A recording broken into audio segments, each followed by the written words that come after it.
I now call this meeting of the Kansas State University Student Senate to order. Will you all please rise for the Pledge of Allegiance?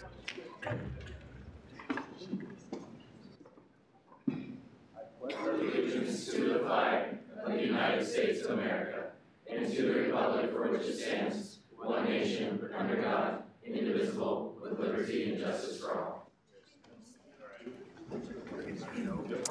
We will now move into first roll call. Adams. Armstrong. Here. Arnoldi. Here. Belk. Here. Bergston. Here. Bothwell. Here. Bowen. Brown. Here. Burke. Carpenter. Here. Cole. Oh, sorry guys. D. Moranville. Here. Dunfield. Here. Esses. Gammon. Here. Gillian Key. Here. Grover. Here. Hammond. Here. Hart. Heatherman. Here. Hildreth. Here. Hildreth. Here. Huffman. Here.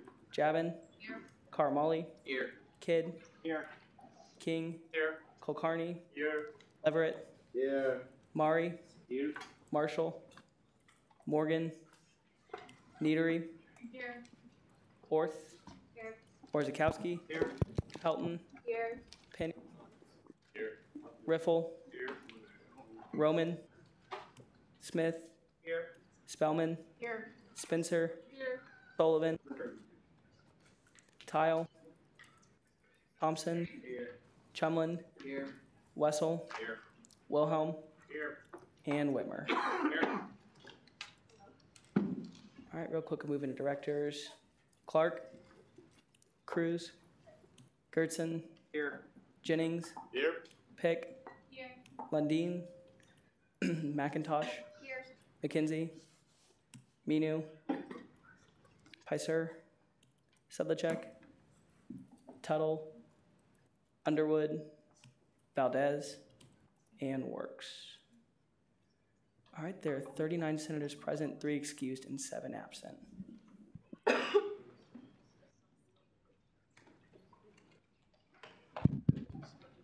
All right, now we'll move into first open period. Our first open period speaker this evening is Matt Mindrup, representing Interfraternity and Panhellenic Councils.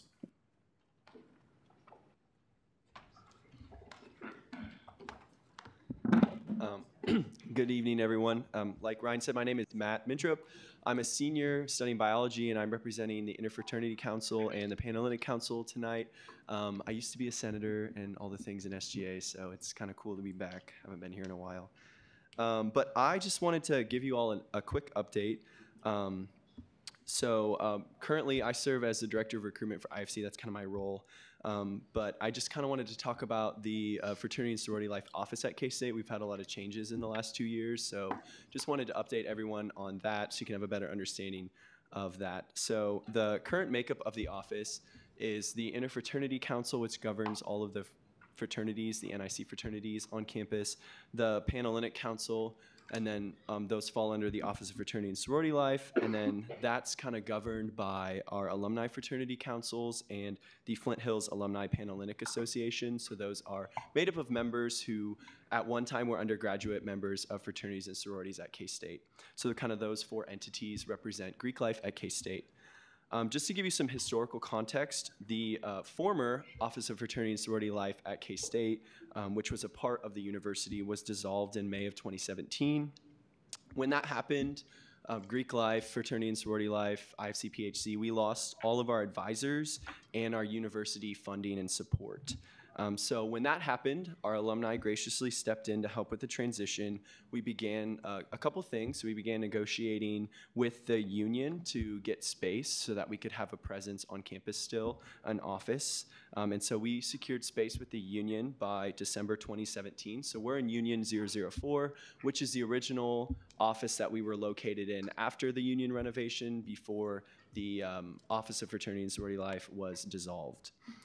We do pay a monthly rate for that space. So we have a contract with the union and we pay a monthly rate to rent that out. We do share it with some Center for Student Involvement offices as well. And then after we secured space, we started the process of finding a director to directly advise fraternity and sorority life entities here at K-State. And so we were able to hire Jordan Coker in late spring 2018, and then she officially started this past June. So Jordan is our only full-time staff member, and she's the director. And then we also have a budget in our budget for 2 graduate assistants. And we started the year with 2 graduate assistants. One of them just left us. She received a job offer somewhere else in town, and so she took that. And then our other graduate assistant just got a job offer on campus, so he'll be leaving us in about a month. We also have 2 student staff members that help man the front desk so that we can have a presence there during the office hours. So Interfraternity Council and Panhellenic Council, we are ISO entities, so we do not receive any money from the university. We don't receive any money from the privilege fee. We're just like any other ISO, like the Star Wars Club.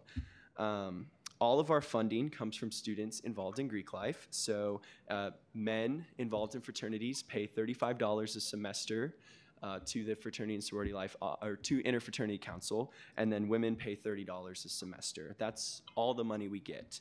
And so that funding covers to pay for our advisor, our 2 grad assistants. We have to have insurance, so we get insurance through the North American Interfraternity Conference, so we have an insurance package from them, and then it covers administrative costs, like we have to hire an accounting firm to cover our budget, to do payroll, things like that. We also use that to help with recruitment and marketing efforts, and then we do have some money allocated for programming efforts that we do for the whole community. So just a numbers update, 26% of women, of undergraduate women on campus are involved in sororities, and 18% of undergraduate men are involved in fraternities, and in total, 22% of undergraduate students at the Manhattan campus are in Greek life. So that's more than 1 in every 5 students undergraduate students that you would see on campus. So basically, we operate on a break-even budget. Our budgets are open to our council members. They set them every year, but every dollar we use is spent only on necessities. We just don't have the financial resources to function any other way right now. Actually, compared to our peer institutions, we're well underfunded and understaffed. We went from a staff of 3, we were about to expand to 6 full-time staff members before the reorganization, now to a staff of 1 full-time member. So compared to our peer institutions, we are well understaffed. But we continue to make positive steps forward each day to continue our legacy of excellence, even without typical university resources. And we do this in many ways, but I just wanted to mention a few that we've done for a while and that we've also started recently. So it's rare to find any other student organization at K-State that would require yearly programs concerning alcohol, risk management, and sexual assault prevention programming for all of its members. But you will find these programs in every single chapter that we have at K-State. Many of our chapters also do additional programming on mental health awareness, nutrition, and physical health, and many other things. We're also working to be more transparent as a community, so we just launched a new accreditation program for both councils, and every IFC fraternity's yearly accreditation report is going to be available on our website starting this summer. And so this is going to allow chapters, potential new members, parents, community members, that's going to allow them to see how each individual fraternity at K-State is performing. And some of the things included in these reports will be things like community service hours and philanthropy dollars raised, as well as how many risk violations a fraternity had the past year, and if the fraternity completed IFC's mandatory yearly educational programming in the areas of sexual assault prevention, alcohol and substance abuse, hazing prevention, and health and wellness. And so that's just a small look into what we're doing and what we're continuing to doing. In terms of individual chapters, each individual chapter is also an ISO, and I can't speak for each individual chapter, but I know that many of these fraternities and sororities at K-State are leaders within their individual national organizations, and they're doing amazing things in all those areas I mentioned previously. And again, in terms of budgeting, I can't speak for them either, but I can, as experienced being a chapter president and overseeing a budget. We function mostly like the Office of Fraternity and Sorority Life. We just bring in enough money to function, to pay the bills, to provide meals, to pay for our dues to headquarters, to IFC or Panhellenic, to pay house director salaries, and to continue recruiting and make needed repairs. So the final thing I want to leave you guys with is that we're nearly 2 years out from the reorganization, and we're still trying to figure some things out, but we are committed to working with the university and the community in whatever facets that we can do. Not only do we benefit the community, we donated more than $270,000 last year through our fundraising efforts, and we volunteered more than 40,000 hours of community service as a fraternity and sorority community. But we also benefit the university and students here. So we help recruit students to come to K-State. We provide scholarships to incoming and current students. We provide graduate students in higher education the opportunity to get experience advising fraternities and sororities. We provide educational program, and while not all of our chapters provide housing, many do, and most, if not all, cost less than the university housing. So to many of our members, actually one of the benefits of membership is the cost-saving aspect of it when it comes to living. We also do many, many more things, and if you want to learn more about those, we actually just launched a new website, so you can check it out. It's fsl@kstate.com, and if there's any questions, I would be happy to answer them.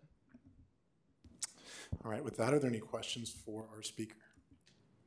Chair Spellman. Could you say that website one more time? Yes, it's fsl@kstate.com, and there's no dash between K and state. Further questions, Chair Carpenter? So you mentioned that fraternity men and sorority women pay roughly $30–35 to the office to keep things moving. Why is there a price difference there? So originally the dues before the reorganization were the fraternity men were paying $25 and the sorority women were paying $20, and that was because there's more, well, there still are more women in sororities, so they had to charge less to bring in the same amount of money. And then we had to raise our dues last year by $10 to cover the additional costs we took on when we lost university funding. But I think the goal is to eventually have everyone paying the same amount. It's just, we have to get that passed by everyone, so it's gonna be a slower process. Further questions? Senator Brown. Hello. You talked a little bit about the programming that was done for things such as sexual assault prevention. I was wondering if there had been any discussions on implementing diversity programming. Yeah, that's been something that I know, I can't speak for Panhellenic on that, I'm not on that council, but that's something that IFC has actively been talking about. And in the accreditation program, that is one of the grading, I don't want to call it a grading portion, but each section gets graded, and that's one of the things is diversity programming. Further questions for our speaker? All right, seeing none, thank you very much for coming tonight. Thank you, guys.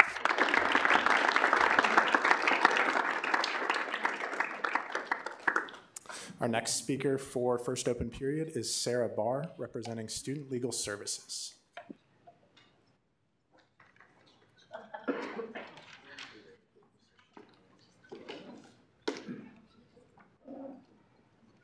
Hey, guess what's this weekend? That's it. This is my 6th presentation this week. It's my last one. I'm leaving town tomorrow. So I'm gonna go out with a bang.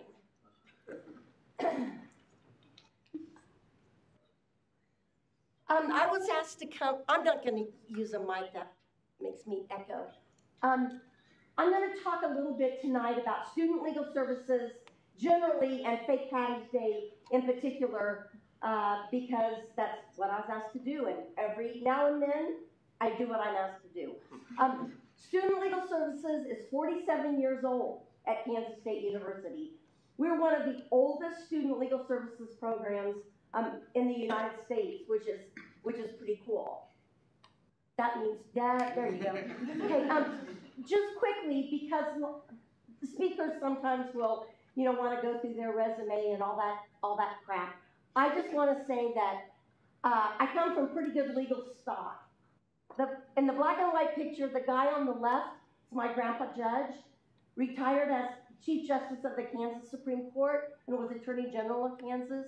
My dad was a district judge and an attorney. My brother is a professor at the University of Denver School of Law, and then there's me. So this is, I don't know why my parents didn't feel like they could dress me, but anyway, I come from good legal stock. This is what I love, and being able to do it at Kansas State is even better. So in October of 1971, this yahoo was president of the student body at Kansas State. So it's true. Pat Bosco was alive and well in 1971. Meanwhile, in Southwest Kansas, I was also alive and well in 1971. Richard Nixon had not yet resigned. Peace was a big deal. I was probably the only Democrat on my block. So had I known what Pat Bosco was doing back here, I might have studied a little harder. So Kansas State University started Student Legal Services in 1971. When it started, this is crazy. When it started, it had a board of directors, and the attorney would go to the board of directors, imagine this, and say, somebody came in today and told me this, can I take the case? What? Attorney-client privilege? So that didn't last long, and we got to a real system with where there was not a board determining what the attorney could and couldn't do. So after 15 years in the student union for me, and living through the renovation, I got moved to Holton Hall. And so I'm now in the same office as the Office of Student Life, but I'm not part of the Office of Student Life. We don't share files, we don't share information, we share student workers. But it's nice because the deans can walk people over if somebody needs an attorney, and I can also take kids who are in crisis over to see the deans. So just in a nutshell, I've seen about 8,500 clients since 2002. It's about 500 a year. So Student Legal Services at K-State has always been a one-person operation. So Greek life went from 3 to 1, and we're 1. One. And I love when a judge says, "Can't you have your staff?" Say, "My staff? Right here. Right here she is, and she's not paid enough." So I reached about 7,000 students through my time at Kansas State doing a lot of presentations, particularly the week before St. Patty's Day. We do have exit evaluations that show a high level of satisfaction with the services of Student Legal Services, and I also specifically asked about their stress reduction. So it appears that students are a lot less stressed when they see me. So it's like the opposite of my ex-husband, who apparently has a lot more stress when he sees me, as well he should. So in the years that we've had Student Legal Services, we've had 5 lawyers, and I'm starting my 18th year at Kansas State. I didn't have time to actually do the numbers to bring them up to date, but tens of thousands of dollars of attorney fees have not been paid to private attorneys because students have utilized my services, which I think is amazing. There are students who say that if they had to hire a private attorney, they would have had to quit school. So I think it's important, that part of the service is very important. And then we also have off-campus housing support that I supervise, which is a student who works 10 hours a week, who supports and gives advice to people who are having trouble with their landlords or issues with their rentals. In 2014, Marcus, you have to look at that. My office received the most outstanding student legal services office. I don't even know which year that was, Marcus. I don't. He's kind of gone. Like every time I see Marcus, I say, "Wow." What is that line from Ghost? Damn, baby, what'd you do to your hair? Remember when Mr. Goldberg says that? Okay. So we got the Award of Excellence from the University Student Legal Services Association, and these are all the schools that are west of the Mississippi. So that was pretty great. And then the next year, I was the first recipient of the Miss Lake Mejia Award through the same organization. It's for having a great sense of humor. Boom! Yeah. Never going to be a great legal scholar, guys, but I can wow a crowd. And then last year, I received the Putting Students First Award from the Division of Student Life. Okay, so that's sort of Student Legal Services in a nutshell. And I'm just going to quick talk about St. Patty's Day. Can't drink all day if you don't start in the morning, all right? But it's going to be cold, so know that as you drink, you're going to feel warmer, but you're not. So stay dressed. Okay, if you get a minor possession of alcohol ticket and you have never had one before, as a juvenile, anywhere, a diversion, anything, you can get a diversion. It's going to cost you $755. Everything from Friday through Sunday is double. So if it's typically $300, it's now $600 for the next few days. That's all due at one time. If you don't qualify for a diversion, you're going to lose your driver's license for 30 days. Because somehow the legislature in Kansas thinks that makes sense. I said to Dr. Bosco, show me the face if your daughter came home and said she got a ticket for fake DL. And that's what he gave me. I don't think that's too scary, frankly. You get a fake DL, $755. Now, if you get an MIP and a fake DL, $600, $600, $155. So bring your checkbook. If you get a ticket on St. Patty's Day, cancel your spring break trip because you can't go on spring break and pay for all these diversions. So you're gonna have to choose. If you I states right now are hot. So if you have a fake driver's license from an I-state, they're really looking at them very closely. If you're convicted of unlawful use of a driver's license, you're going to get a jail sentence, you're going to be put on probation, you'll be fingerprinted and mugshot, and you'll have a crime of dishonesty on your record. Furnishing alcohol to a minor, you can get a diversion for this. Again, it's $755. If you're convicted, it's likely the same penalty. And these are my grandsons. They're not. I just think that's a great picture. Okay, public urination. I talk about this only because of the movie Horrible Bosses. Public urination is not a sex crime. And you know what? In 34 years of practicing law, never had a woman come and ask me about a public urination. So there's a couple of reasons for that. First of all, I mean, it's already kind of an ordeal. And secondly, women kind of think things through, and they don't want to just pee on the floor. I'm just saying. So it's not a sex crime, $198. You don't have to show up to court, you can just pay it. But listen to me, don't do it. Don't pee outside in public. That's just nasty. It's nasty, and then some kid's gonna walk along there someday barefoot, and it's gonna be where you pee. And don't do it. And don't do it on the front window of So Long. Like, that has to be said, but apparently it does.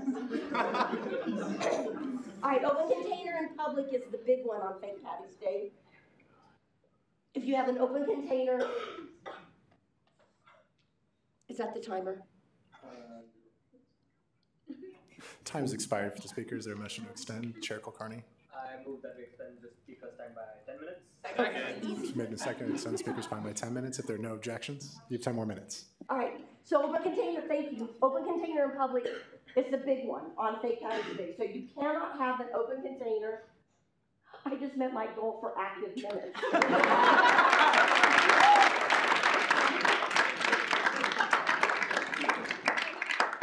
Have an open container on public property, a sidewalk, a street, an alley, the easement between the sidewalk and the street. So open container is a cup, a can, a bottle with the seal broken. So you don't have to appear on that ticket either. It's $148. You can pay it. And it's a violation only of a city ordinance, so it's not reported anywhere. It's like public urination. It's not reported anywhere. So most of the time I just suggest that people pay those, although if you're not in public or you're not on public property, then you shouldn't have been given the ticket anyway, and it might be something that you want to go to trial for or resolve in a different way. So this is the big one. But because it's going to be so cold, I don't think there's going to be a lot of people wandering around drinking, with open containers. And frankly, if they are, they probably ought to get a ticket and go somewhere more. Okay. We're going to talk about sex and drinking. And the reason we're going to talk about this is twofold. Number one, under what other circumstances would I have an opportunity to show this picture? And number two, because a district judge called me and said, who is talking to the students at Kansas State University about drinking and sex? I said, well, that judge, gosh, I don't know. He said, well, I think it should be you. Oh, okay. So it's me, just some. So I do want to say the person taking this photograph was the student body president. We were going to lunch, and the sexual health and peer educators group had a table. You put on beer goggles. You took a wooden banana. You put a condom on the banana. Apparently, you are not supposed to open the condoms with your teeth. At some point, well, anyway. So, this is the picture that makes my mother proud. All right, so here's the deal. Here's the bottom line on sex and drinking. Someone who is impaired by alcohol cannot give consent for sex. And if you cannot give consent for sex, because you are impaired by alcohol, then that sex is not consensual. And if the sex is not consensual, then it is rape, it is sexual assault. So you need to look out for each other. You need to pay attention to friends wandering away with, maybe friends who are intoxicated wandering away with somebody. You can't do it. I mean, that's not true. Of course you can do it. Of course you can have sex drunk. I was in college. I was in law school. I mean, okay, I'm gonna say it. Here's my line. Here's the line that makes people think the woman should be committed. I was in college at Fort Hays. We had a bar in the basement of our dorm. If it weren't for drunk hookups, I'd have no hookups, okay? So I get it. But things are different now. Things are very different now. You have to be extremely careful. You have to be extremely careful. You have to look out for each other. You have to step in. You just have to look out for each other because things can go very badly, very fast. So 2 sort of drunk people don't make 1 sober person, all right? If a person is impaired by alcohol or drugs, they cannot give consent for sex. So many people on Sunday morning are going to have this feeling that they're never drinking again ever. I can promise you that you will. You will live to drink again. So this is my contact information. I was a little disappointed, frankly, that I was not even interviewed for the Bill Snyder job as football coach. I have my picture. I was on the set. I was ready to go. In fact, I know shit about football. Perhaps you came into it a little bit, but I was really pretty excited. And this is going to tell you something about my Facebook friends. I posted this. It's been probably 6 years ago, and I said, "This is my new part-time gig. I'm Bill Snyder's wingman on this TV show." I'm not even kidding you. Really? Can you get Bill Snyder's autograph? No, I can't get Bill Snyder's autograph. I'm not his wingman. Of the billion people in the world, they're gonna pick me. Oh, my friends are idiots. Okay, so there you go. Are there any questions? All right, with that, are there any questions? Speaker Pro Tempore Arnoldi. For the majority of students who come to see you, how are they referred to your services? Are they referred from other faculty? That's a good question.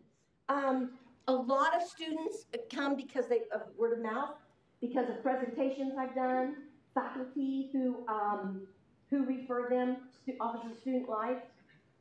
I did a lot of marketing at first. I haven't done so much recently because I've been in this transition of going from the union to a temporary office and then to OSL. So it's just word of mouth. So, and I know that the judges are good about sending kids to me.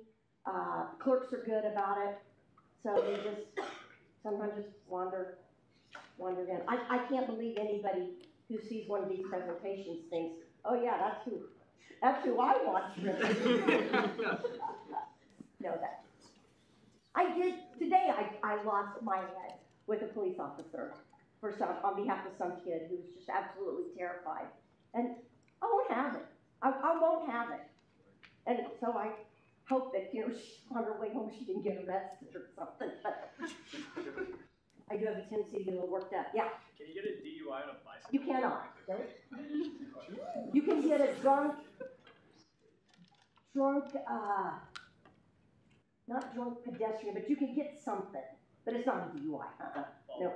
Yeah. Okay, so you're carrying a 30-pack and it's open with closed cans. Yeah. Is that an open container? Well, the prosecutors and I have gone round and round and round about that. I think that we've reached a conclusion that it is not. The container is not the packaging. The container is the can. Oh, and also, if you're going to use a DD, don't get in the car with an open container. That's just ridiculous. Yeah. Can you drink on a party bus? Sure. Are you 21? Yes. Yeah, sure. That's why it's called. Yeah, sure. But you know what? But you need to make sure that any alcohol is, you know, out of the reach of the driver or whatever, yeah. But if it's a really official party, that's all, you know, already taken care of. Further questions? Director Gertzen? The registered parties that Manhattan now has, how do those, they don't have them? Oh, I thought you said we did have them. No, I think it's bad. Bad. But yeah, it offers zero protection. The only thing it does is it gives the cops a list. Hey, things are kind of boring. Let's go to 901 Lilac Lane, and it's my address in Wamego. You don't have to come there. It's not boring. You have a great dog. But yeah, so there's no, that, yeah, offers no protection. Further questions? All right, if not, thank you so much for entertaining us.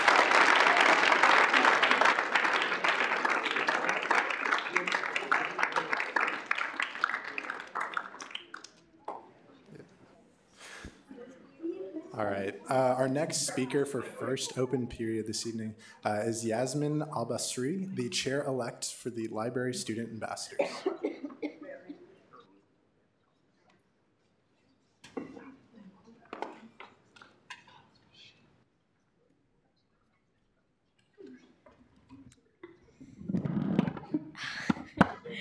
Hello everyone, my name is Yasmin Al-Basri.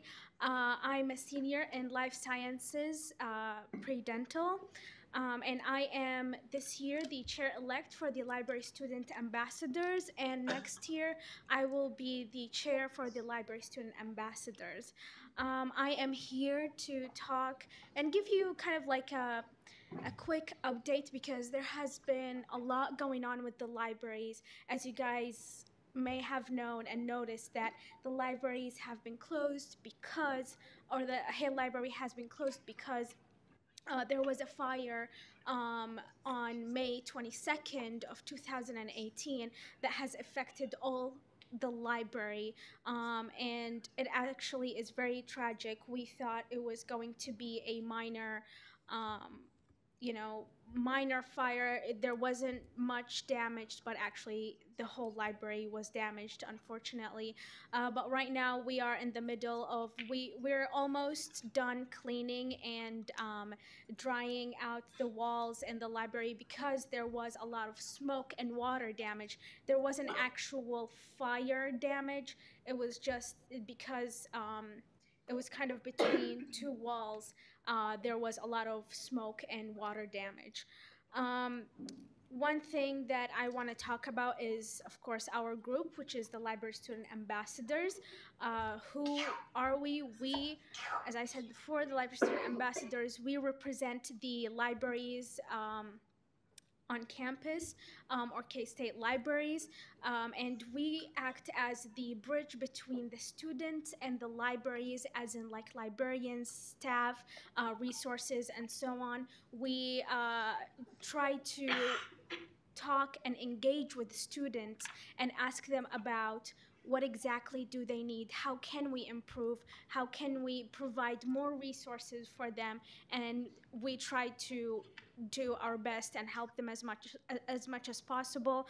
And of course, we try to also give the student kind of opinion and deliver it to the libraries, and give our insight on whatever has been going on at that time. So lately, we have been going through a lot of problems, unfortunately. It's not just the fire, and it's not just the building, which is one of the biggest problems, the building not being open. We have been seeing a lot of students struggling with not finding spaces on campus to study or just to sit down, do homework, or relax, or whatever they used to do at Hale. And it didn't go on very well, unfortunately, and I understand that because it is very frustrating when you go around wanting to study, and especially having Hale. For me, at least, it was like a second home. As soon as I get out of class, I am directly going to Hale to study, to sit down, de-stress or whatever. but unfortunately we cannot find the space right now. The good thing is that we have spaces around campus. They're kind of like more scattered around campus, and you can find these spaces on the K-State app under maps. It will show you exactly where you can find these spaces, where you can study, and where there are like quiet study places or computer labs, and so on. One other problem that we have been having is the budget cuts. So our budget has been cut pretty badly, and of course, with everything that has been going on with the fire, it has been getting kind of, it hasn't been very promising, unfortunately. So our biggest problem is budget. In addition to reduced allocations, our financial situation is actually very complicated because we have been dealing with something that is called the cereals crisis. And the cereals crisis is actually a result of publishers charging way too much, a lot of money for the prices of their journals and their databases.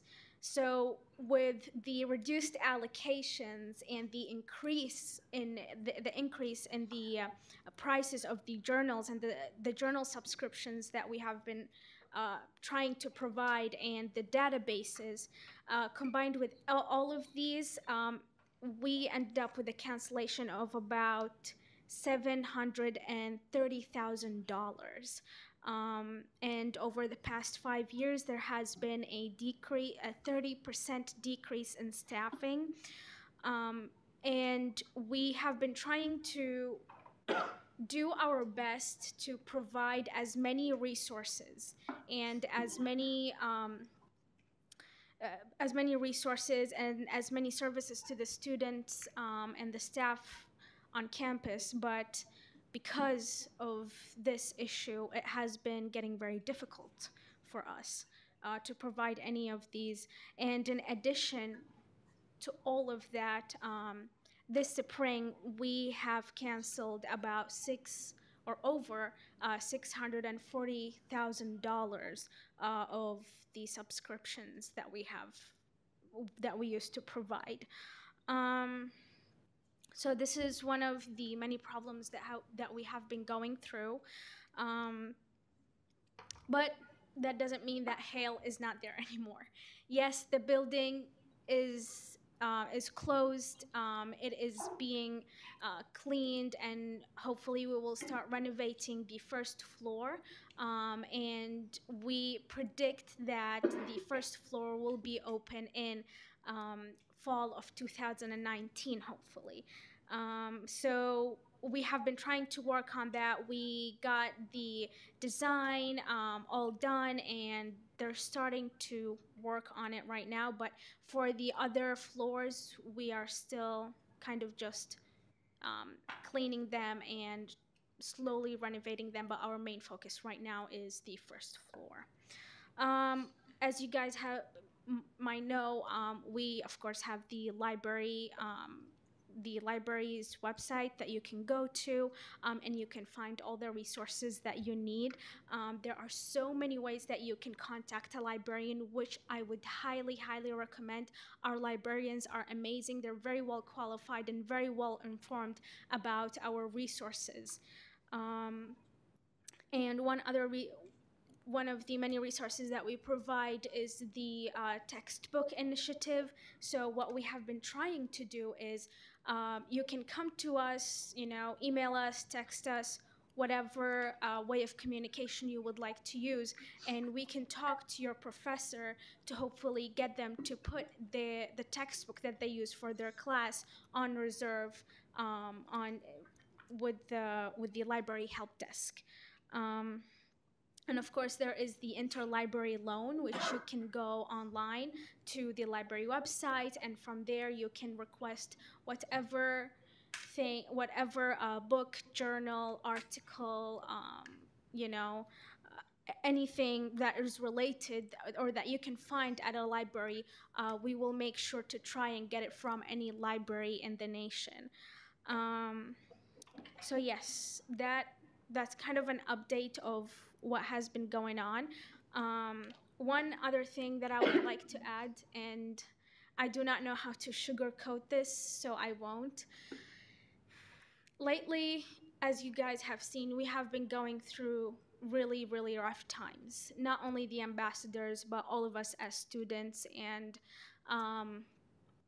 staff on campus with everything that has been going on with Hale. Hale is the heart, for me, is the heart and soul of the university.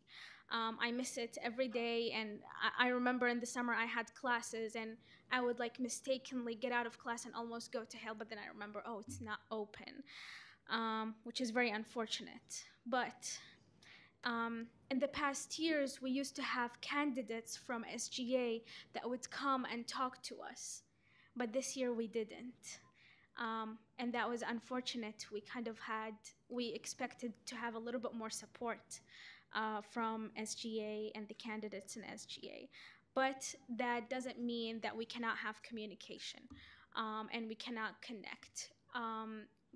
The library ambassadors, including me, we are trying to work on having at least, one ambassador each meeting that you guys have to kind of give you a small update or answer any questions that you guys might have about the libraries and have a better connection so we know what you guys need as people who represent other groups of students, and we can tell you how you guys can help us. So yes, that's all what I have. Thank you very much for listening. Do you have any questions? Are there any questions for our speaker? Intern Booz. Sorry. Yeah, you mentioned that the libraries had allocations cut.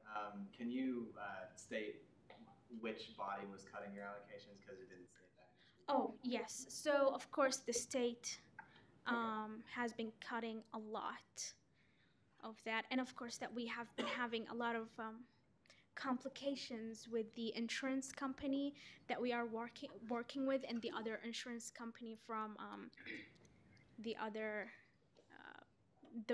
workers that were working there and kind of caused the accident. So it actually has been very complicated. We have been talking about it over and over again, and still to this moment, almost 6 months later, we do not have a definite answer. Yeah, but thank you. Thank you. Further questions? Chair Spellman. Thank you for coming tonight. I was kind of curious on the student resources that you said had been cut. Yes.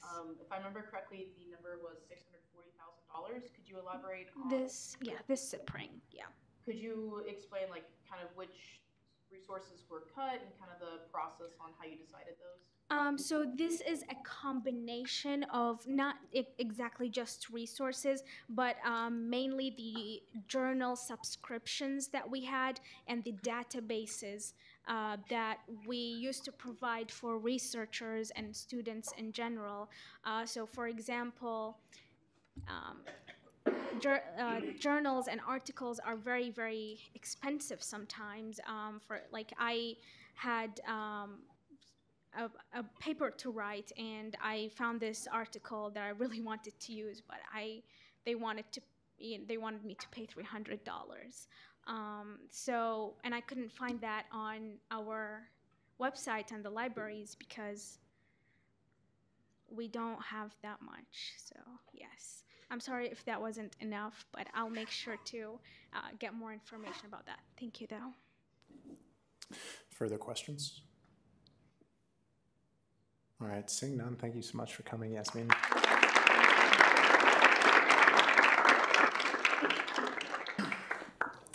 All right, with that, are there any more speakers for first open period? Seeing none, we'll move into approval of the minutes. Is there a motion to approve the minutes? Senator Wilhelm? Move to approve the minutes. Second. Been moved and seconded to approve the minutes. If there are no objections, the minutes are approved. Now we'll move into announcements for the week. First, proxies are Bothwell for Bowen, Gillen King for Esses, and Mari for Tyel. SGA members of the week this week are Senator Jack Dunfield for organizing last week's mental health dialogue, Travel Allocations Committee for allocating $63,000 to 22 sports club after hours of presentations, and parliamentarian Justin Watkins for chairing Senate last week. So if we could give them a round of applause.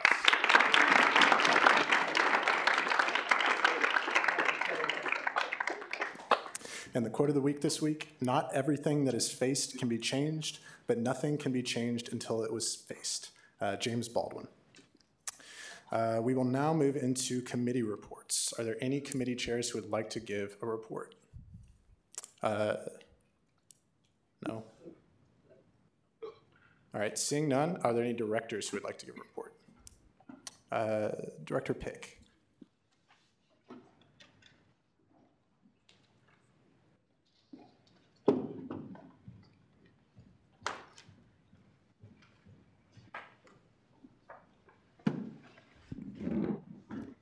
Hi everyone. So my name is Cecilia, for those who don't know me, and I'm the current Academic Affairs Director. And last year I made a Hill video, so just saying.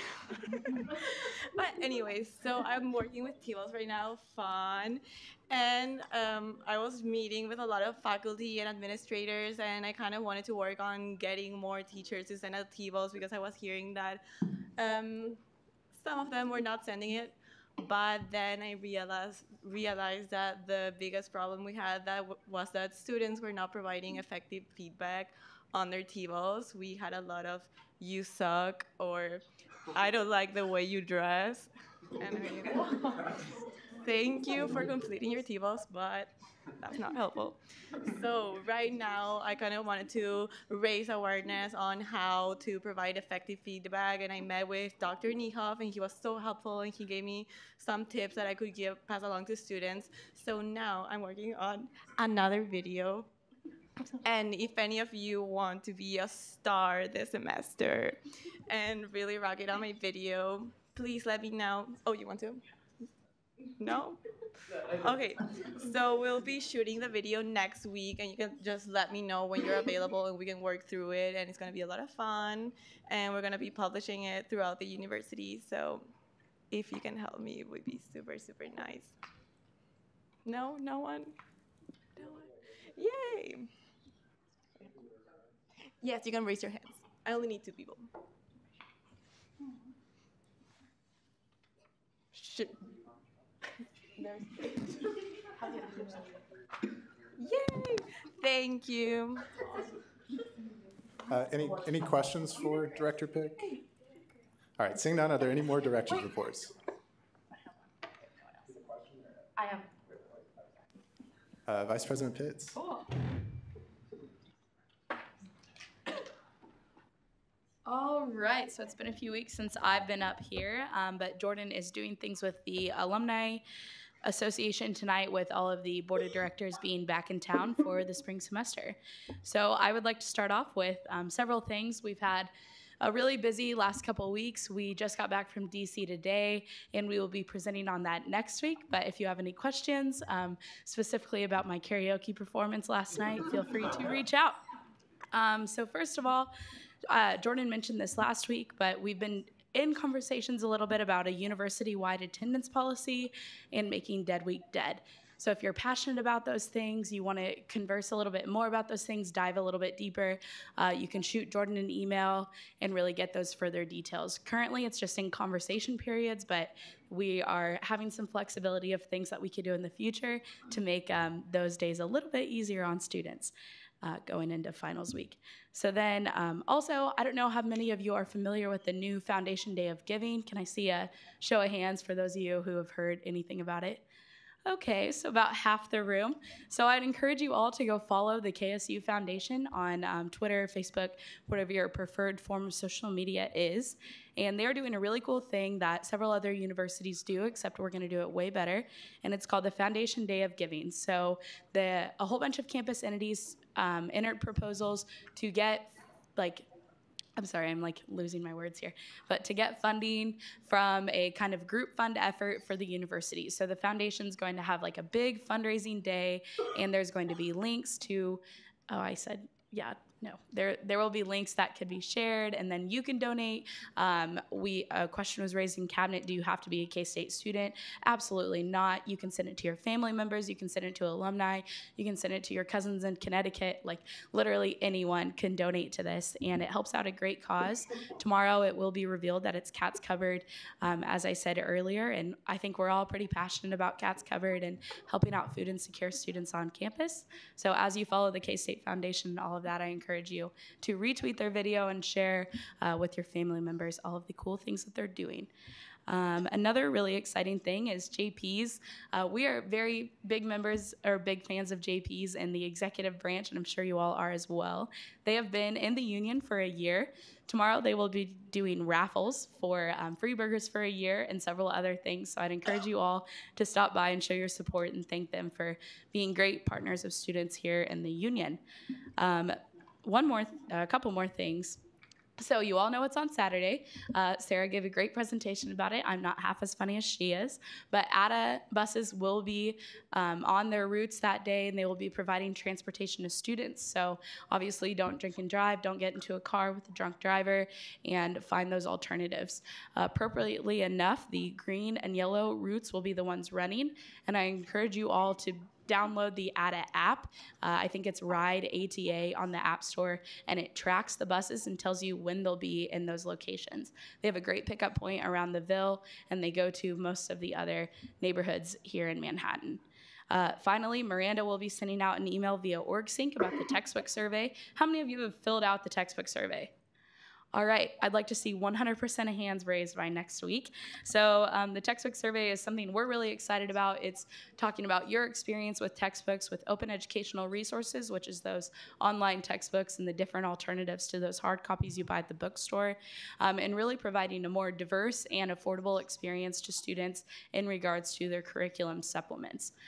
One really cool thing about that, coming back from Big 12 on the Hill, we met with Senator Moran's staffers, and they were really excited to hear the data that we were collecting, and we're going to pass it on to the senator. Well, actually, the senator was excited about it too, but passing it on to him to talk about in Senate allocations, or Senate appropriations, sorry, Miranda, but Senate appropriations to give more grant funding to open educational resources and really incentivize universities to adapt those. I think we all like paying less for textbooks, so let's do our share and hope that they do the same out in Congress. So Miranda will be sending out graphics for that. If you could share that, take the survey, and then post on your Instagram story, post on your Twitter, your Facebook, your Snapchat, anything like that, to encourage your peers to fill that out so we get the most data collected. And KU is doing this too, so we would love to have the bragging rights that our students care more and care about the future of their university. So for that, I will stand for questions. Any questions? Senator Neatery? Is Dr. Pepper a male or a female? So a poll conducted on my Twitter or on my Instagram story today, Dr. Pepper is actually a male. It's historical, sad to say it, although I do promote women in STEM. Further questions? Chair Carpenter. You briefly touched on this at the beginning of your presentation or your report about mandatory attendance. Would that be for like dead week, finals week? Sure. Sure. So a lot of universities have a university-wide attendance policy where I'm sure you have all experienced this as very involved students, where you are missing a class for an SGA event or something like that. And your professor says, no dice, we're not helping you out. You're just going to miss those points. A lot of other universities have, you can miss 2 days, no questions asked or something like that to take that ease on you a little bit more, and then that would be separate from the dead week thing, but both of those are in regards to attendance and kind of proposals that we would give to faculty senate and moving forward. Does that help? Cool, thanks. And if you are really interested in it, reach out to Jordan and we can get you looped in on some great conversations. Further questions? Chief of Staff Moore? Okay, sorry, not a question. But it's brought to my attention that the OrgSync message I just sent out says it's malicious. I promise it's not. I don't know why I said that about OrgSync. But if anyone could just take a minute and post it on your Instagram story, like right now, like the link is in my Instagram bio for that textbook affordability survey. It's super important. We'd really appreciate your support. Yeah, just everyone go ahead and put the link in your Instagram bio. Yeah. I just wanted to mention that links aren't clickable on Instagram, so it might be more effective on Twitter. I like they can copy and paste it via Instagram, but you can't click it. Well, that, like in your bio, you can click it, right? Yeah. So Yeah, post you it can. on your story and say like. Believe me, I'm on Instagram a lot. Yeah, don't post it on your story though. He has a great point. It's not clickable, it's not interactive, so definitely tweet that out.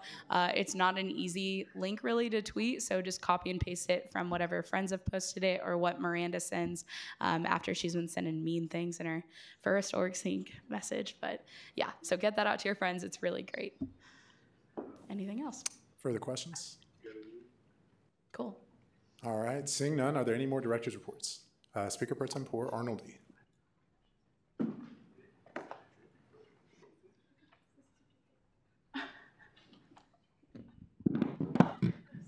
Oh, I went to Raising Cane's for the first time, and I got a puppy sticker while I was there.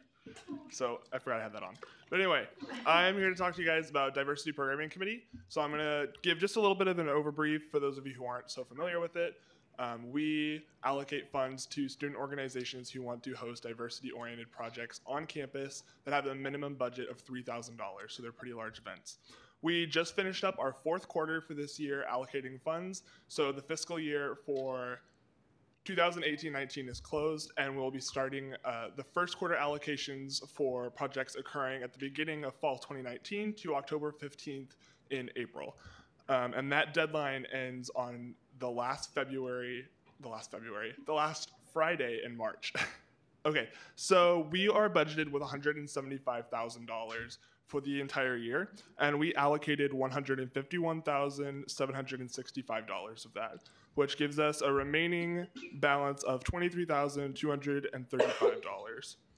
We received 22 applications from 19 student organizations over the year, and of those, we had 18 that were eligible to be read. So there were 3 that were submitted past the deadline and 2 that did not meet the minimum funding requirements. So of those, we approved 13 applications for 12 different student organizations on campus. And the average allocation for each of those was $11,674 per project. Some of those are kind of skewed because we had 2 or 3 projects that were very large and then a lot that were kind of smaller. So the smallest one was $3,500, and the largest project that we funded was $30,110. So that's a lot of numbers, but if you guys have any questions about specifics for that, I do have the list up here, so ask away if you want. All right, with that, are there any questions for our speaker? Vice President Pitts. How did you like Cane's? It was pretty good. Further questions? I do have one. That 20,000 plus number that wasn't allocated, what happens to that now? It is my understanding that that will go into reserves. Yes? Money person in the room? Yeah. Yeah, so that $175,000 comes from student privilege fees, so that will be a new budget for the next fiscal year starting over, so all that leftover money will be put back into reserves. Further questions? All right, seeing none, are there any more director's reports? If not, we will move into approval of minor allocations. Bill 58 is an on-campus allocation to Halo. They requested $180 and recommended $180. Bill 59 is an on-campus allocation to Wildcat Warriors. They requested $500 and were recommended $500. Bill 60 is an on-campus allocation to Wildcats Against Sexual Violence. They requested $500 and were recommended $500. So are there any questions on the minor allocations? Seeing none, is there a motion to approve the minor allocations? Intern Coordinator Bothwell. I move that we approve the minor allocations. Second. It's been moved and seconded that we approve the minor allocations. If there are no objections, the minor allocations are approved. We'll now move into final action. Will the author of Bill 61 please come forward?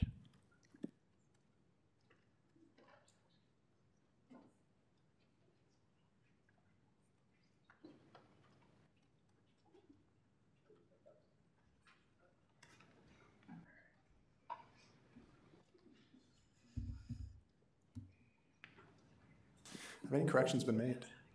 No, it should all be good.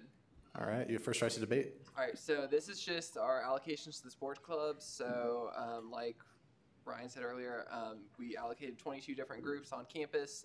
We allocated $63,000 to them. So yeah, so just vote to approve this. All right, with that, are there any questions or corrections for the author? All right, seeing none, is there any more debate on this bill? If not, we'll proceed into a roll call vote on Bill 61. Adams. Yes. Armstrong. Yes. Arnaldi. Yes. Belk. Yes. Bergston. Yes. Bothwell. Yes. Bowen. Yes, by proxy. Brown. Yes. Burke. Yes. Carpenter. Yes. Cole. DeMaranville. Yes. Dunfield. Yes. Esses. Yes, by proxy. Gammon. Yes. Gillian King. Yes. Grover. Yes. Hammond. Yes. Hart. Heatherman. Yes. Alec Hildreth. Yes. Derek Hildreth. Yes. Huffman. Yes. Javin. Yes. Karamali. Yes. Kidd. Yes. King. Yes. Cole Carney. Yes. Leverett. Mari. Marshall. Morgan. Yes. Neatery. Yes. Orth. Orzakowski. Yes. Pelton. Yes. Penny. Yes. Riffle. Yes. Roman. Smith. Yes. Spellman. Yes. Spencer. Yes. Sullivan. Tile. Yes, by proxy. Thompson. Yes. Chumlin. Yes. Wessel. Yes. Wilhelm. Yes. And Whitmer. Yes. All right, Bill 18-1961 passes 42 to 0 to 0. All right, with that, we'll now move to Bill 62. Will the author please come forward?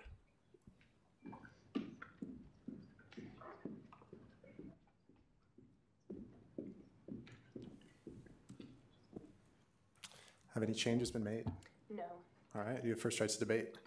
So just like I mentioned last week, I'm not gonna move the microphone. OCAC, we're gonna fund the backcountry hunters and anglers of Kansas State for a speaker that they're going to have regarding wildlife outdoor enterprise management. It'll be a really educational event, not only for those majors at K-State, but just like anybody will come.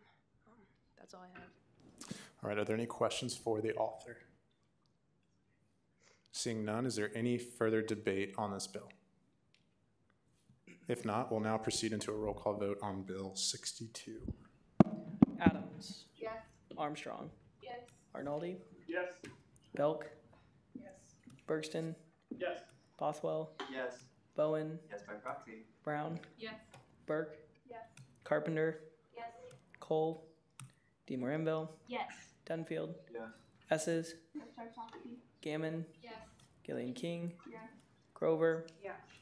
Hammond. Yes. Hart. Heatherman. Yes. Alec Hildreth. Yes. Derek Hildreth. Yes. Huffman. Yes. Javin. Yes. Karamali. Yes. Kidd. Yes. King. Yes. Cole Carney. Yes. Leverett. Mari. Yes. Marshall. Morgan. Yes. Neatery. Yes. Orth. Orzakowski. Yes. Pelton. Yes. Penny. Yes. Riffle. Yes. Roman. Smith. Yes. Spellman. Yes. Spencer. Yes.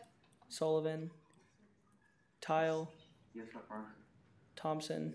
Yes. Chumlin. Yes. Wessel. Yes. Wilhelm. Yes. And Whitmer. Yep. All right, Bill 18-1962 passes 42 to 0 to 0. All right, is there a motion to consider the minor allocations? Chair Kulkarni. I move that we consider the minor allocations. Second. It's been moved and seconded to consider the minor allocations. Bill 63 is a travel allocation to Anthropology Club. They requested $400 and recommended $400. Bill 64 is a travel allocation to Institute of Electrical and Electronics Engineers. They requested $280 and were recommended $280. Bill 65 is a travel allocation to KSU Rotaract Club. They requested $500 and were recommended $200. Bill 66 is a travel allocation to On the Spot Improv. They requested $600 and were recommended $600. And lastly, Bill 67 is a travel allocation to Sigma Tau Delta International English Honor Society. They requested $300 and were recommended $300. Are there any questions on the minor allocations? All right, seeing none, now we'll move into introduction of legislation. Is there a motion to consider Bill 68? Intern Glasscock. I move to consider Bill 68. Second. It's been moved and seconded to consider Bill 68. Will the author please come forward? Senator Jabin? Move to allow the author to summarize. Second. It's been moved and seconded to allow the author to summarize. If there are no objections, you may summarize. Okay, I'm going to read all the whereas clauses, but I'll just summarize the changes for everyone. So Bill 1968 amendments to the Kansas State University Student Governing Association bylaws concerning the SGA intern program.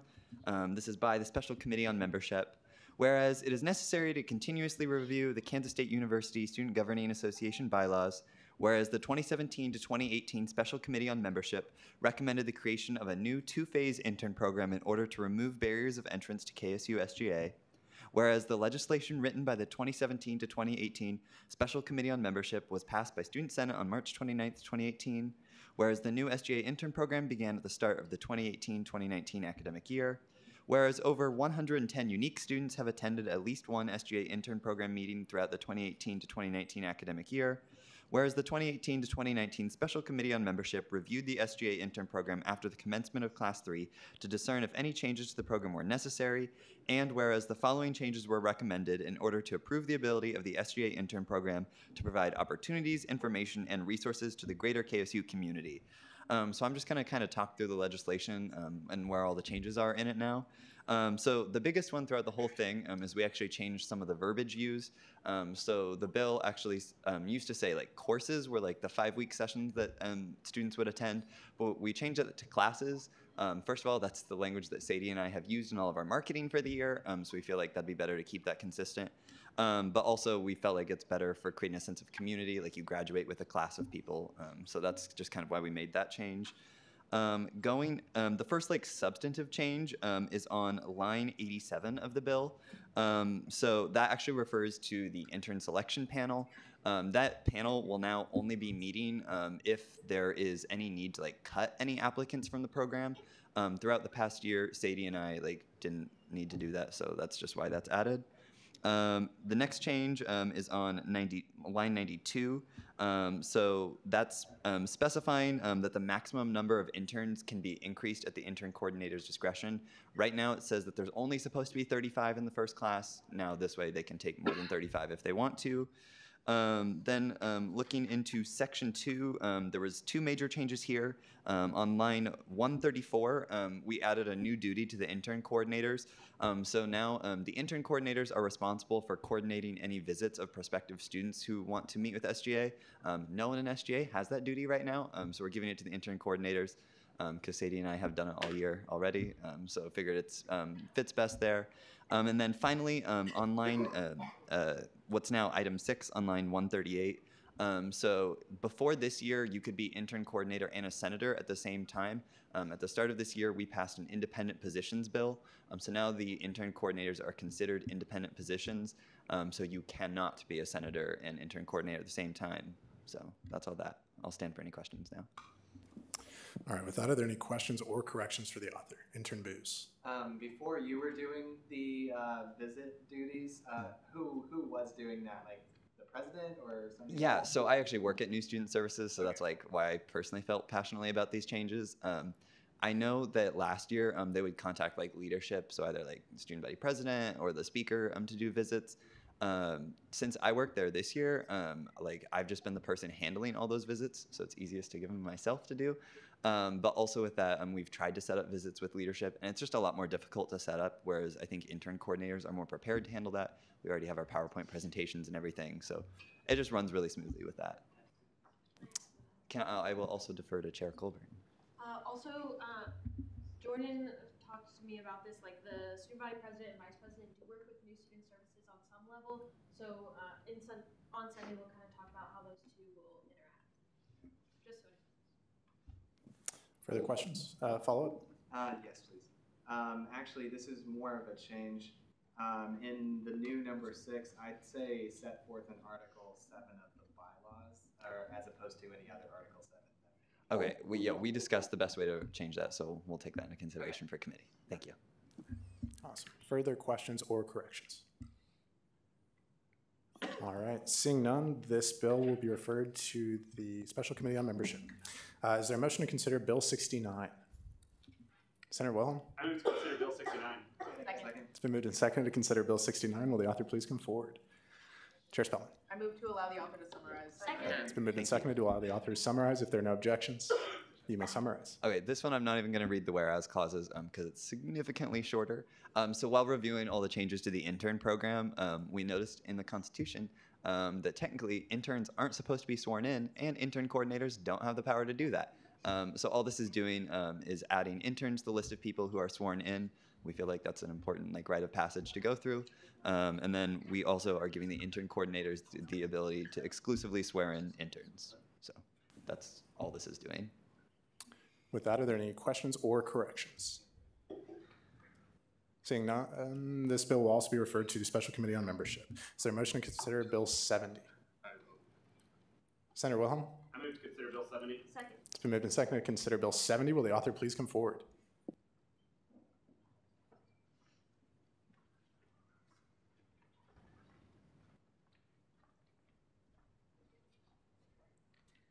Good evening, everyone. So essentially, this is Intern Colburn. I move the author be allowed to summarize. Second. It's been moved and seconded that the author be allowed to summarize. If there are no objections, you may summarize. so it's essentially the same bill that we discussed about, wherein the new committee would be born out of student engagement. I'm just going to read the whereas clauses. Bill 18/1970 by Special Committee on Membership, whereas the Student Engagement Committee is legislated to engage and promote Kansas State University Student Governing Association to the students, faculty, administration, and staff of Kansas State University and Manhattan community by educating them on the KSU SGA's mission, whereas the creation of independent positions within KSU SGA, changes to the intern program, and changes to the college caucus system have shifted the responsibility of promotion of programs, educations about SGA, and outreach to departmental, college-specific student organizations away from the Student Engagement Committee, whereas the Special Committee on Membership has created and reauthorized for the last 4 years to address ongoing systemic issues dealing with disproportionate student governing membership.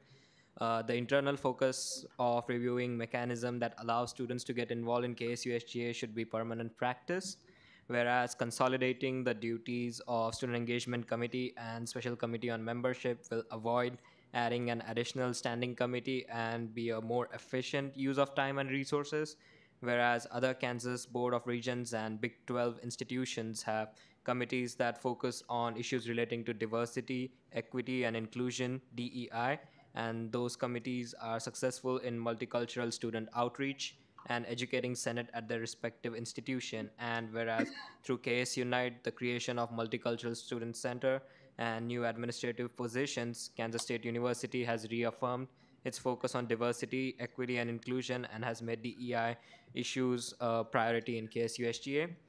So essentially, after enacting this bill, you can go on to line 119, where you will find the specific members who will be involved with this committee, like the senators and the directors and all the other people involved. And the objectives of this committee are mentioned from line 165, where essentially it's that perform outreach, but more focusing on diversity, equity, and inclusion. With that, I stand for questions. Any questions or corrections for the author? Speaker Pro Tempore Arnoldi. I have a couple questions. The first one is on line 152, and it's talking about the 2 members from the executive branch serving on the body. That whole paragraph just seems kind of clunky. Can you explain why it was written and worded that way? I defer the question to Lily. Yeah, so right now in student engagement, it's legislated that the multicultural student affairs director and the international students affairs directors are the ones who have to serve. But when it comes to membership, there are a lot of different directors of positions that could be relevant. So like ARH, or other ones are blanking, student support director. So it's up to the president and vice president each year to decide which directors they want to appoint, and then also kind of which directors have that interest, because right now, you know, there might be a director that has that interest, but they don't get to be on that committee, or vice versa. Okay. I have one more. Please. Okay, and then my other one was on line 177, and it's the duties, one of the duties of the committee is to educate Senate on existing organizations, resources, and issues related to diversity, equity, and inclusion. Is it your intent to have senators educating Senate, or to just oversee the education? Again, yeah, intern Yeah. call. Yeah.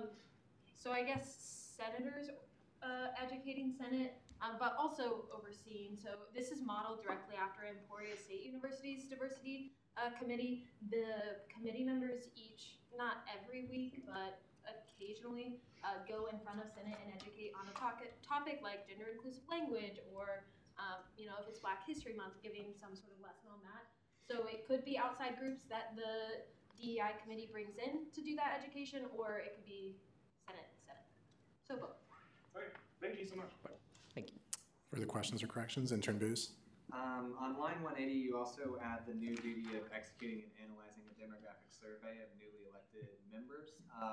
So did anyone have that duty before this committee? Again, as far as I know, it was Speaker Pro Tempore Arnoldi as well. Was it just you, or you can differ? I just defer to you. Yeah, so that's my job as Speaker Pro Tempore right now. One of the reasons that it got pushed back so far this semester is because in the fall I was waiting for vacancies to be filled before we did the survey, which kind of didn't happen. And right now I'm working with Bill.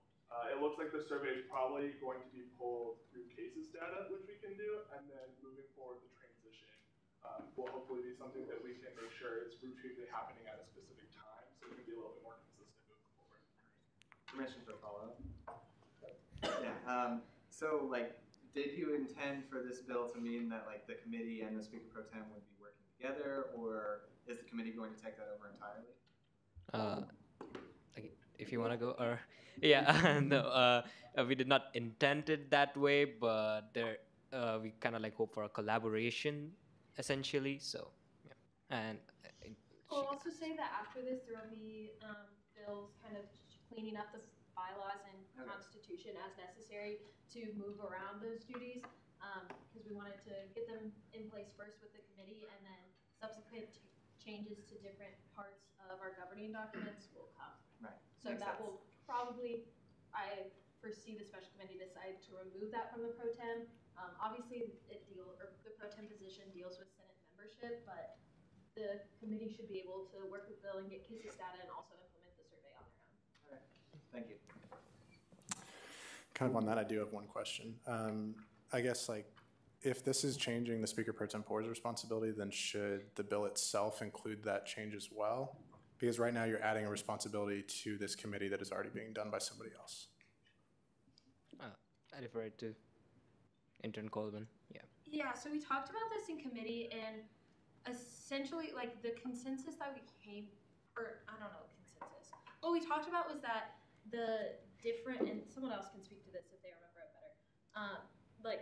We should create the committee, and if there's some overlap still, it's not that that's bad or against rules if it's in kind of two different places, and we can go and clean up in bills later with the better focus.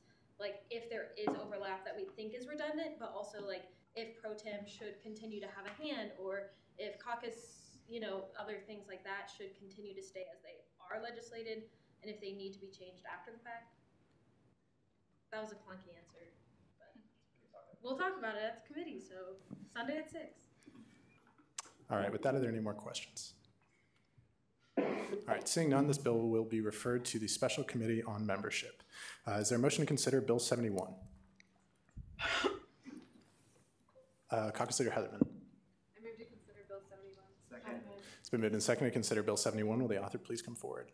Intern Coordinator Bothwell. I move that all authors for the rest of the night be allowed to summarize. Second.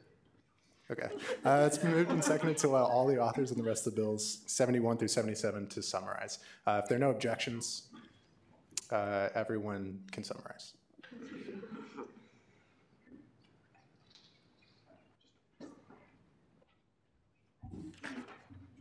So Bill 18-1971, fiscal year 2019 on-campus allocation to the International Coordinating Council. So in summary here, the International Coordinating Council will be having an international week, the week of April 7th through 13th, and they will be having multiple events that spread out all through that week. And the 4 events that we allocated to are the International Fashion Show. They requested $240, and we recommended $240. International Game Day, $175, and we recommended $25. International cultural exhibitions, they requested 70. We recommend 70. International talent show, they requested 660. We recommend 580. So that's a total of their request 1,295, and our recommendation is $915. Any questions for our author? All right, seeing none, this bill will be referred to the On-Campus Allocations Committee. Is there a motion to consider Bill 72? Senator Wilhelm. I move Bill 72. Second. It's been moved and seconded to consider Bill 72. Will the author please come forward? Okay, so Bill 18, 1972, FY19, on-campus allocation to the National Organization of Minority Architect Students by On-Campus Allocations Committee, whereas On-Campus Allocations Committee received the funding request for NOMAS. NOMAS will be hosting the Architectural Planning and Design's Diversity Week, April 5th through 12th. They will be having Roberta Washington, a previous NOMA national president, coming in from Washington, D.C., and we were funding their lecture speaker and entertainer fees for her. That totals to be $1,100, and we recommend the full amount. With that, are there any questions or corrections for the author? Seeing none, this bill will be referred to the On-Campus Allocations Committee. Is there a motion to consider Bill 73? Chair Spellman. I move to consider Bill 73. It's been moved and seconded to consider Bill 73. Will the author please come forward?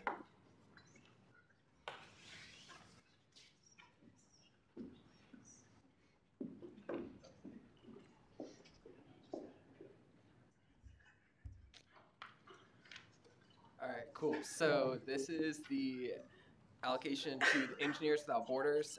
So they will be traveling August 5th through the 12th, not the 2nd with the TH after it. In case anyone was wondering, so they'll be taking 10 members to Guatemala. They actually go to a village and get to do like some cool designing stuff. They get to build a well and other things to get to apply like engineering things to actual real world technology. So yeah, so the reason that we didn't give them $1,000 is because they've already been previously allocated $300 for this year, so they're only eligible for $700. Yeah, so we gave them $700. Cool. Questions for the author? Chair Spellman. On line 23, is it highlighted for any reason, or is it just my computer? No, I don't that's not you. Yeah, I don't know why that's on there. All I know, I'm guessing it might be because of the date. That should We'll get it changed. We'll get it changed. Further questions or corrections? Awesome. This bill will be referred to the Travel Allocations Committee. Is there a motion to consider 74, Bill 74? Senator Wilhelm. I move Bill 74. Second. It's been moved and seconded to consider Bill 74. Will the author please come forward? All right, so this is the travel allocation of the KSU Tuba and Euphonium Association. So they will be sending 16 members to attend and perform the 2019 International Tuba and Euphonium Association Conference in Iowa City. So members will get to like see different musicians presenting as well as present on their own. They'll get to attend various workshops and then bring back and be able to perfect their craft. They requested $1,000 and we gave them $1,000. Any questions on this bill? All right, seeing none, it will be referred to the Travel Allocations Committee. Is there a motion to consider Bill 75? Intern Glasscock. Move to consider Bill 75. Second. It's been moved and seconded to consider Bill 75. Will the author please come forward? All right, so this is the travel allocation to the National Society of Black Engineers. They will be going to their national conference or convention in Detroit, Michigan. They will basically get to meet different professionals in their respective fields, go to workshops, develop basically their understanding of different technologies. They'll come back, share it with their clubs, and be able to better understand what their fields will be in the future. So they requested $2,000, and we gave them $700. The main thing there is they were only taking seven members, so they're only eligible for $700. Any questions on Bill 75? All right, seeing none, I'll Intern Colburn. So why does the bill say they're taking? Actually, just kidding. Okay, so they're taking 10 members. Sorry, this is the wrong bill. They're taking 10 members, and this one, they already have a GoFundMe set up for this one. So they raised about like $1,200-ish through a GoFundMe account. So we basically gave them $700 to make up the difference. Any more questions?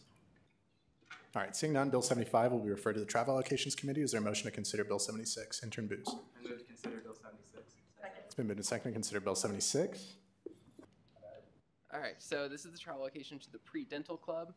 So they'll be sending about 30 of their members to Pittsburgh, Kansas to volunteer at it's basically the Kansas City Mission of Mercy. So basically they will be volunteering at like a free dental service. So they'll get to help and assist with like their future careers and get to help out different patients. So over like 28,000 patients have been served in this since the program began, and they expect to serve about 2,000 this year.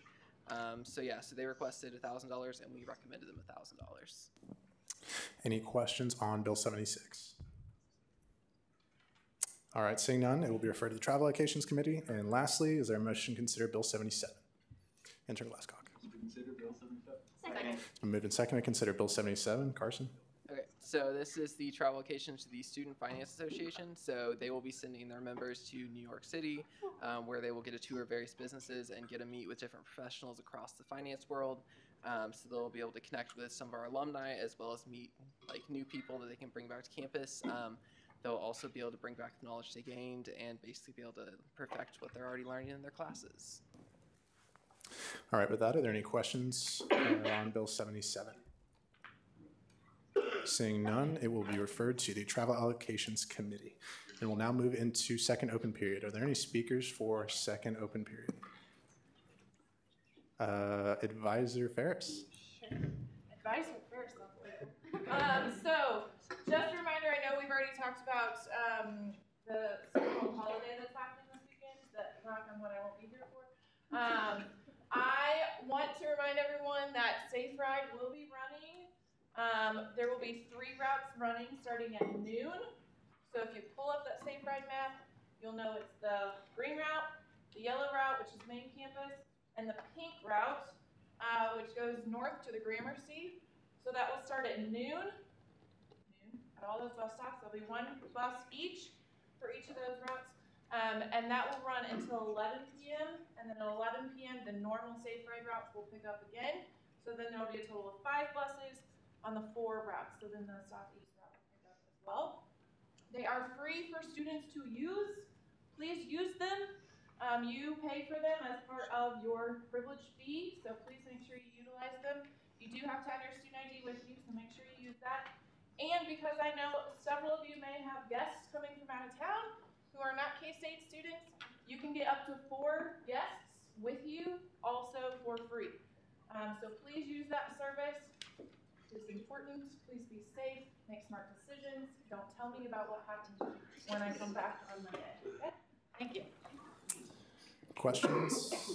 I do have one question. How do we find that map, like the route of Safe Ride? Yeah, so it is on our website, kstate.edu/CSI under Safe Ride.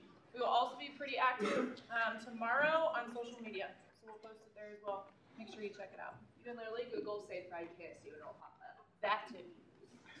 Yeah. Further speakers for second open period? Caucus Leader Heatherman. Hi, I just wanted to say thanks to the College of Business Senators that came out and presented in Jimbo 110 classes this week. We were at in 12 classes, and as part of that, we were able to administer like a really short survey with that. So just some like highlights from that, or maybe not highlights, they're kind of bad, but so specifically I compiled the data from 107 students. 96 of them didn't know that there was a faculty surcharge when they joined the college. That's 90% of them. 81 students didn't attend any part of KS Unite, which is 81% of them. 87 of them want to see the business building open past 12 a.m. with, I guess side note there, with like 10 o'clock, 11 o'clock, all sorts of options being possible. And 67 students wanted their 8 senators to spend the bulk of their time on affordability, which is 63%. Additionally, I think we've had the opportunity to do like these outreach things in classes, but have also started going to departmental student organizations. And I think it's very important as we consider this DE&I bill that we also think about like if we're going to be losing a part of college-specific outreach. And if you guys have like any interest in what that could look like in the form of legislation, please reach out. Any questions for Caucus Leader Heatherman? I do have one. Could you maybe share, we passed the resolution for the business building to push back those hours a couple weeks back. Could you share the progress with that, or if that's been given to the dean of the college? I will defer that to Alec because he said we were setting up a meeting. Yeah, I still need to reach out to Dr. Gwinner. I was supposed to do that the other day, but I forgot. But this public humiliation has reminded me. Sorry. All right, any more questions? All right, seeing none, further speakers for second open period, Chair Carpenter. Okay, hey guys, so on Bill 18, 1973, that is my bad that it is highlighted blue, and also it says August 5th to August 2th. I reached out to the Travel Allocations Committee to correct that, made the corrections, and did not hit save, so please don't give Carson a hard time. That was my bad. So sorry. Questions for Chair Carpenter? All right, seeing none, further speakers? All right, if not, we will now move into second roll call. Adams. Here. Armstrong. Here. Arnaldi. Present. Belk. Bergston. Here. Bothwell. Here. Bowen. Brown. Here. Burke. Carpenter. Here. Cole. DeMoranville. Here. Dunfield. Esses. Gammon. Gillian King. Here. Grover. Here. Hammond. Here. Harp. Heatherman. Here. Alec Hildreth. Here. Derek Hildreth. Here. Huffman. Here. Javin. Here. Harmali. Here. Kidd. Here. King. Here. Kulkarni. Here. Leverett. Mari. Marshall. Morgan. Here. Neatery. Here. Forth. Borzakowski. Pelton. Here. Penny. Here. Riffle. Here. Roman. Smith. Here. Spellman. Here. Spencer. Here. Sullivan. Tile. Thompson. Here. Chumlin. Here. Wessel. Here. Wilhelm. Here. And Whitmer. Here. All right, there are 38 senators present, 3 excused, and 8 absent. All right, with that, I will now look for a motion to adjourn. Intern Glasscock. Move to adjourn, same time, same place next week. It's been moved and seconded to adjourn. If there are no objections, we are adjourned. Have a good night, everyone.